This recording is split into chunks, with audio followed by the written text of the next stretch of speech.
Olá, sejam bem-vindos a este final do dia. O meu nome é Isabel Menezes Campos e estou aqui para mais uma crónica semanal. Hoje volto ao tema da justiça e do combate à corrupção.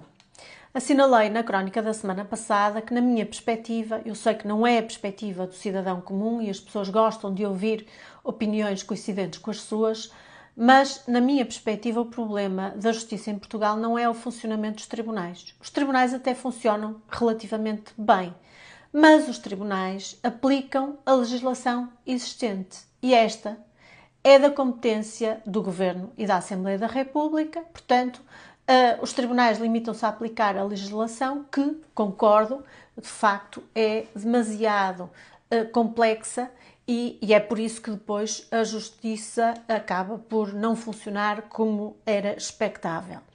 O ponto fraco é, portanto, na minha perspectiva, a legislação.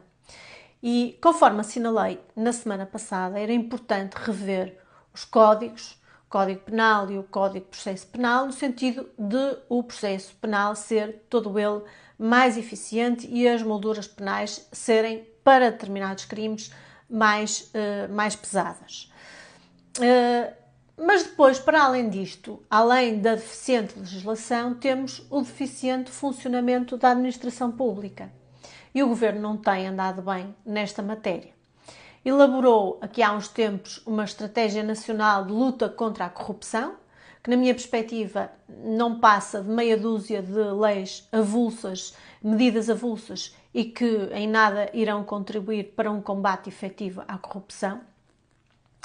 E no que respeita à prevenção, temos piorado. Por exemplo, o diploma da contratação pública, de que já falei aqui, foi recentemente alterado também, com novas regras que criam terreno fértil para mais corrupção, designadamente com a dispensa de concursos públicos e com os ajustes diretos. Não obstante isto, seria também importante que houvesse uma cultura de maior transparência na administração pública, no sentido de haver um acesso mais livre aos documentos administrativos, por exemplo, um livre acesso aos cadernos de encargos dos concursos públicos, porque isso permitiria um maior escrutínio pelos cidadãos em geral.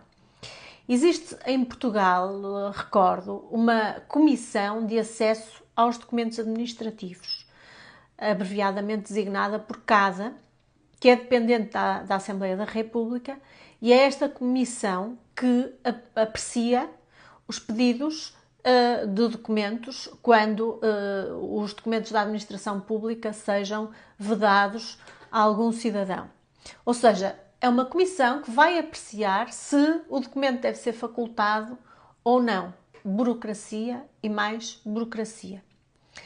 Por coincidência, saiu hoje uma lei, que é a Lei 68/2021, que prevê o acesso aos dados abertos e diz que as entidades sujeitas às regras e princípios da administração aberta, seja lá o que isso for, devem assegurar que os documentos que produzem sejam disponibilizados sempre que possível no futuro aos cidadãos e organizações sociais. Estou a ler mais ou menos um dos artigos dessa legislação.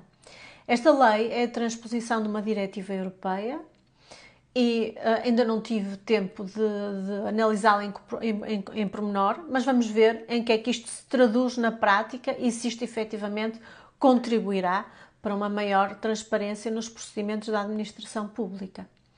Era esta a nota que vos queria deixar hoje. Para a semana cá estarei com mais uma crónica. Muito obrigada.